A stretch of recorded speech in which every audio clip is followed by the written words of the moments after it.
Hi, my name is Marissa Heichel, and I am a mechanical co-lead and materials lead engineer for Kidneys, an automated peritoneal dialysis machine for infants.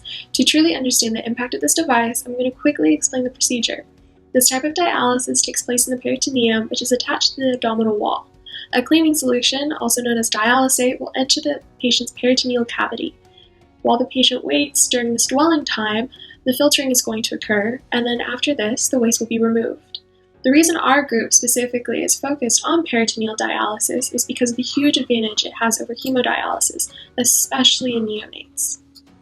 Infants can possess a variety of conditions such as congenital malformations and genetic defects that cause damage to their kidneys.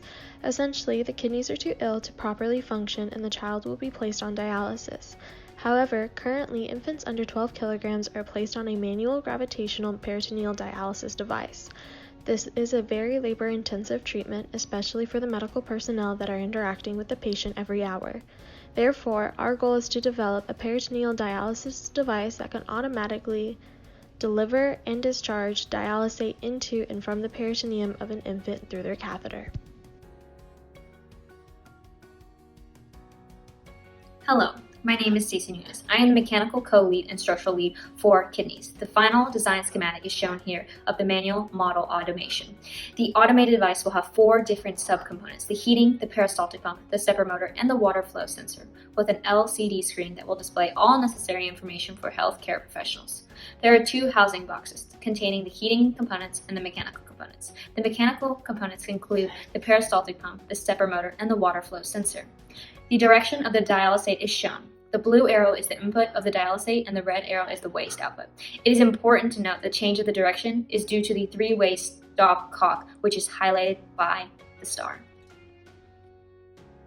Hi, I'm Ashwin, and I'll be giving an overview of the electronics within our device. So essentially, our device is powered by 2 Raspberry Pi microcontrollers, and what a microcontroller is a device that receives information through software and is designed to perform a specific task. And the reason we're using a Raspberry Pi is that it's got very good capabilities of handling different subsystems simultaneously. And in our case, we have 5 different subsystems, which are the peristaltic pump, our heating system, our stepper motor, our display, and our flow sensor. And we will go over each individual subcomponent specifically, but for now, here's an overview of our electronics within our device. And as you can see from the diagram, individual pins correspond to individual subsystems, and the Raspberry Pi does a very good job of handling everything. One of the first goals as a team was to create a heating box that decreased the chances of tubing deformation. The heating box structure was constructed to encase the original tubing. The measurements can be located on the SolidWorks schematics above. The size is comparable to a small tablet. In order to make sure that this part of the device is reliable, various materials were utilized. The box as a whole was created using polylactic acid to ensure the integrity of the structural mold. Secondly, polyurethane, a flame retardant and water-resistant material, was the first layer lining the inside of the box. The second layer added was mylar, a material that has the ability to contain and evenly disperse heat. Finally, the mesh electrical heating pads were placed and secured on both sides of the box. The temperature probe was also added so that the medical personnel can monitor the temperature at which the dialysate is being heated to. So now that we've talked about the mechanical aspects of our heating system, let's move on to the electrical side. So we found that the best way to heat our dialysate was using heating pads. And what heating pads are nothing but resistors. And just as any simple circuit, when you apply a certain voltage across a resistor, it'll produce a current. In our case, our heating pads produce a current in the form of heat, and that heat has a certain temperature. So for our optimal conditions, which are 37 degrees Celsius, which is body temperature, we found that placing 2 resistive heating pads in parallel produced these conditions. And in addition to this, we have a temperature probe that's connected also in parallel that feeds the temperature of the resistive heating pads directly back to our display. Hi, my name is Olivia Moss and I'm a mechanical co-lead for Kidneys. The second component used to automate this device is a peristaltic pump. This pump is used to precisely move fluid both into and out of the neonate's peritoneum. This pump uses 3-cylinder rollers to apply pressure to the tubing. With no fluid contact, there is no cross-contamination between patients. The original rollers created a deformation on the tubing, causing kinks and blockages. In order to bypass this issue, the mechanical team created new rollers and a 3-prong holder using 3D printing technology.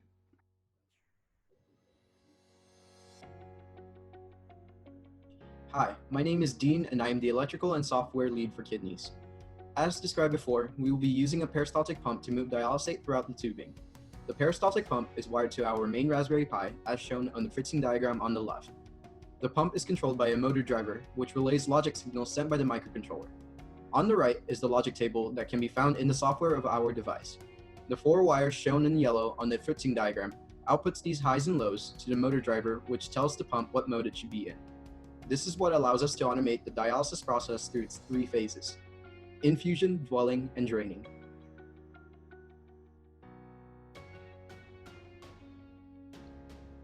The third component of the device is a stepper motor that will control the direction in which the fluid will flow. The stepper motor adapter was created in order to anchor to the 3-way stepcock to ensure a precise rotation. The stepper motor is wired as shown on the fritzing diagram on your right. The motor will only be rotating in 90-degree intervals, which is easily controlled by the Raspberry Pi. Similar to the peristaltic pump, the stepper motor also operates on a series of logical inputs from the microcontroller, which is outputted by the yellow wires. The rotation is directed by the software to correspond to the dialysis treatment of infusion, dwelling, and draining. The stepper motor will wait until the treatment has been started to begin its rotations and will continuously rotate to allow fluid to flow for each part of dialysis. Given that we're building off of the manual model, we had to find a new way to integrate a reasonably priced, accurate flow sensor into our new design. This flow sensor will be able to correctly determine the fluid going into and out of the infant, and from this, any kinks in the tubing would be observed and an alarm would be triggered. The current model had chemically bonded lure locks, so in order to incorporate this sensor, various materials had to be added, which are in red in the schematic. With the addition of the added materials, this was ensured that there would be no gaps where the dialysate would leak. So now that we've talked about how our flow sensor is connected to our tubing, let's look at how the flow sensor works. So with any water wheel flow sensor, it contains a turbine and an electromagnet. So in our case, as the dialysate is pushed through the flow sensor, the turbine rotates. And as each revolution of the turbine occurs, the electromagnet produces a current pulse. So what a Raspberry Pi does is collect the amount of current pulses that are generated over a certain duration of time. And this is what our flow rate is. And this information is fed to our display for doctors and nurses to look at, so that if we do need to modulate the flow rate, we can. Here is our finalized design concept for the LCD screen user interface. We have a general layout of the GUI and blocks on the left and the actual GUI running on the right. To simplify the design, we split up the software into 2 parts: login and main display.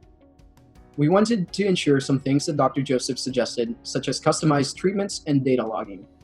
We also had to consider HIPAA compliance, so patient confidentiality was also integrated.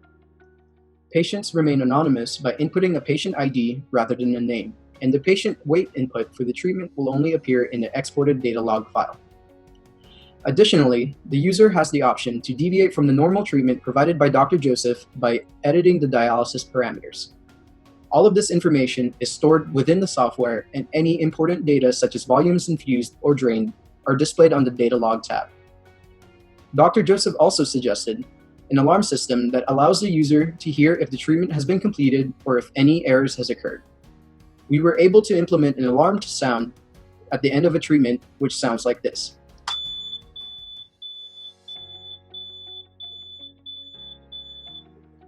However, because of the COVID-19 pandemic, we were not able to fully test if an alarm will sound if any obstruction of flow errors occur. Extremely hard this past year, and we're extremely saddened when our time was cut short due to COVID-19. While we're proud of the progress we made, here are some next steps to finalize Kidney's automated peritoneal dialysis machine. We still require rigorous testing of all of our components and testing of the system in its entirety. We want to ensure the reliability of this life-supporting device. Once this is completed, there will be fine-tuning required where medical professionals are giving their feedback between iterations. And of course, we want to ensure safety is held to the highest of standards. We believe that this device has strong potential to be commercialized. To summarize, currently medical professionals are needed once every 45 minutes to an hour for multiple days to adjust fluid flow to support these neonates' kidney function. Kidneys has solved this problem and created a user-friendly interface and safe data storage.